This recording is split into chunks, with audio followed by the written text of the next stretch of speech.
Golden classes में आपका हार्दिक स्वागत। आज हम आपके लिए लाए हैं भारतीय संविधान निर्माण का दूसरा भाग। इससे पहले वाले वीडियो में हमने देखा था कि प्रारंभ में संविधान सभा की मांग किस प्रकार से हुई, इसके लिए अंग्रेजों के कौन कौन से मिशन संविधान सभा के निर्माण के लिए आए। तो हम क्रिप्स मिशन तक पिछले वीडियो में देख चुके थे। क्रिप्स मिशन के बाद में आया कैबिनेट मिशन। आज हम कैबिनेट मिशन के द्वारा किस प्रकार से संविधान सभा का गठन किया गया उसको देखेंगे। इस वीडियो में हम विशेष तौर पे पॉइंट टू पॉइंट बात करेंगे, पॉइंट के हिसाब से आपसे चर्चा करेंगे। ये एक पॉइंट लेंगे फिर उसके हिसाब से चर्चा करेंगे।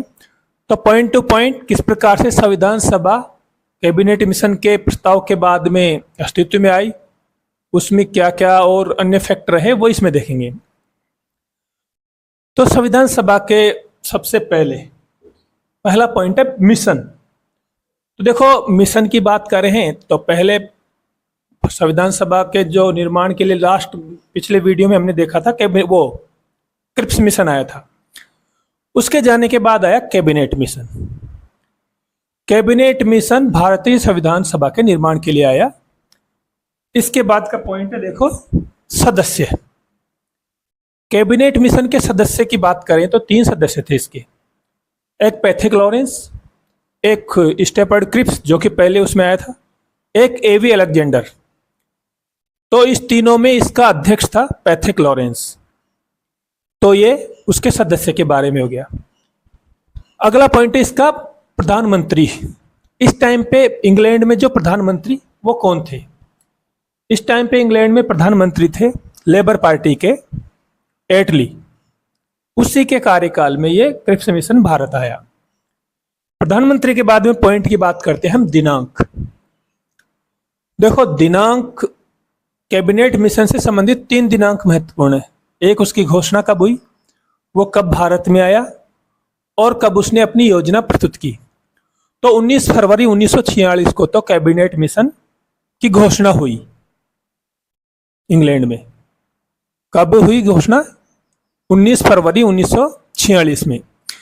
उसके बाद में कैबिनेट मिशन भारत आया 24 मार्च 1946 को। कैबिनेट मिशन भारत में कब आया? 24 मार्च 1946 को। इसकी एक दिनांक और है जब कैबिनेट मिशन ने अपनी योजना प्रस्तुत की थी। वो प्रस्तुत की थी 16 मई को। 16 मई को कैबिनेट मिशन ने अपनी योजना को प्रस्तुत किया था। तो दिनांक के बाद इसके बाद है योजना। अगला पॉइंट क्या है? योजना। तो देखो, योजना के बारे में यह था कैबिनेट मिशन ने जो योजना प्रस्तुत की उसमें क्या क्या विशेषताएं थी। कैबिनेट मिशन ने जो योजना प्रस्तुत की उसमें यह था कि भाई जो संविधान सभा हम गठन करेंगे उसमें कितने सदस्य होने चाहिए। तो चूंकि उस समय जनसंख्या के हिसाब से यह निर्धारण हुआ तो उस योजना में यह था कि प्रति 10 लाख की जनसंख्या पर एक सदस्य होना चाहिए। कितने? 10 लाख की जनसंख्या पर एक सदस्य। तो उस हिसाब से उस टाइम पे जनसंख्या लगभग 40 करोड़ के आसपास थी।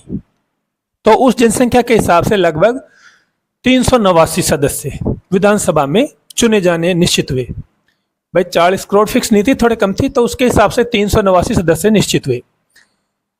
तो ये संख्या निश्चित हो गई उसके हिसाब से, योजना के हिसाब से। अब इसके बाद पॉइंट आता है 389 का विभाजन। अब ये 389 सदस्य जो आने थे वो कहां कहां से आने थे? देखो, जो ये हमारा भारत था उस टाइम पे 3 भागों में विभक्त था। कुछ इलाके ऐसे थे जो ब्रिटिश प्रांत के अंतर्गत आते थे। कुछ इलाके ऐसे थे जो केंद्र शासित प्रदेश, चीफ कमिश्नरेट, वो भी अंग्रेजों के अधीन ही थे। और कुछ इलाके ऐसे थे, कुछ प्रांत ऐसे थे जो रियासतों के अधीन आते थे, राजाओं के अधीन। तो 3 टाइप के हो गए, ब्रिटिश प्रांत, चीफ कमिश्नरेट और एक देसी रियासतें। तो जो ब्रिटिश प्रांत में से आने थे 292 सदस्य चुनकर, यह निश्चित हुआ। 292 कहां से? ब्रिटिश प्रांतों से। इनमें से 4 आने थे केंद्र शासित प्रदेश, चीफ कमिश्नरेट, वहां से। और 93 सदस्य आने थे देसी रियासतों से। तो इस प्रकार से इस 389 का विभाजन किया गया। 389 के बाद, विभाजन के बाद में आता अगला पॉइंट, चुनाव। इन 389 सदस्यों का चुनाव कैसे होना था? देखो इसमें से दो टाइप के सदस्य हो गए, एक तो ब्रिटिश प्रांत और एक केंद्र शासित प्रदेश, यानी 292 और 4 296। इन 296 का चुनाव होना था निर्वाचन के द्वारा, इनका जो निर्वाचन के द्वारा इनको लाना था। बचे कौन से रियासतों से? देशी रियासतों से 93 सदस्य। इनका चुनाव होना था मनोनयन के द्वारा, इनको मनोनीत किया जाना, चुनाव नहीं होना इनका। मतलब राजा जो थे उन रियासतों के, उनको इनको चुनना था। तो 296 का चुनाव होना था निर्वाचन के माध्यम से, और 93 जो देशी रियासतों थे उनका चुनाव होना था मनोनयन के द्वारा, यानी राजा उनको मनोनीत करते। इसके बाद में अगला पॉइंट है आपके 296 का विभाजन। 296 का विभाजन देखो, हमको पता है 93 तो देशी रियासतों से आने थे, तो राजा जो चाहे जिनको चाहे वो बेच सकता है। लेकिन 296 ये अंग्रेजों के अधीन प्रांत या केंद्र शासित प्रदेश थे, उनका चुनाव होकर आना था। तो इनका चुनाव कैसे हो? इनका फिर विभाजन किया गया, इनका सांप्रदायिक विभाजन किया गया, यानी संप्रदाय के आधार पर, या मान लो आरक्षण व्यवस्था लागू की गई इसमें। इस आरक्षण में लगभग 296 में से 213 तो निर्धारित हुए सामान्य कैटेगरी से, यानी इनमें कोई भी आ सकता है। इनमें से 79 निर्धारित हुए मुस्लिमों के लिए, मुस्लिम संप्रदाय के लिए 79 सीटें आरक्षित हो गई, और 4 आरक्षित हो गई सिखों के लिए। तो 296 का सांप्रदायिक विभाजन किया गया। कैसे? 213 तो सामान्य कैटेगरी के लिए, 79 मुस्लिमों के लिए, और 4 किसके लिए? सिखों के लिए। तो यह इसका सांप्रदायिक विभाजन हो गया। अगला पॉइंट है द्वारा, मतलब इनका चुनाव किसके द्वारा किया जाएगा। जो 296 थे इनका चुनाव देखो, इससे पहले 1935 का अधिनियम आया था, उसके तहत प्रांतीय विधानमंडलों का गठन हुआ था, प्रांतीय विधानसभाओं का। उनके सदस्य जो कि लगभग 1585 के आसपास थे, उनके द्वारा इन 296 का चुनाव किया जाना था, 93 का नहीं, केवल 296, यानी ब्रिटिश प्रांत और जो केंद्र शासित प्रदेश के 292 + 4, इनका चुनाव होना था किसके माध्यम से? जो 1935 के अधिनियम के तहत जो प्रांतीय विधानसभाएं थी उनके सदस्यों के द्वारा इनका चुनाव होना था, जो कि संख्या कितनी थी? 1585 के आसपास। इसके बाद का पॉइंट है पद्धति।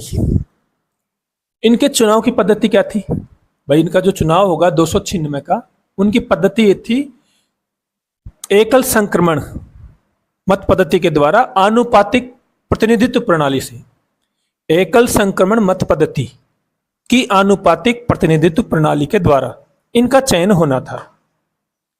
ठीक है ना? अब इसके बाद पॉइंट है चुनाव कब। तो अब हम देखें चुनाव कब हो। वो जो योजना प्रस्तुत कर दी, संख्या कहां से आएगी, कैसे आएगी, कैसे चुनाव होगा, ये तो निर्धारित हो गया कैबिनेट योजना के तहत। अब इनका चुनाव कब हो? इनका चुनाव कब हुआ? वो हुआ था जुलाई और अगस्त में 1946, यानी 1946 की जुलाई अगस्त में इनका चुनाव हो गया। चुनाव के बाद का पॉइंट है इनका परिणाम। इनका परिणाम, जब चुनाव हो गया तो परिणाम आया। परिणाम में देखो 208 सीटें कांग्रेस ने जीती, 208 कांग्रेस और उसके सहयोगियों ने। 208 में सुनो, केवल कांग्रेस नहीं थी, कांग्रेस की तो इसमें 199 थी, बाकी इनके सहयोगी थी। 79 जो मुस्लिम लीग थी उसने 73 सीटें जीती, 8 सीटें जीती निर्दलियों ने, और 8 सीटें जीती कुछ छोटी छोटी पार्टियां थी। जैसे एक थी वो क्या कहते हैं, यूनियनिस्ट पार्टी, इसने 1 सीट जीती। यूनियनिस्ट मुस्लिम पार्टी, इसने भी 1 सीट जीती।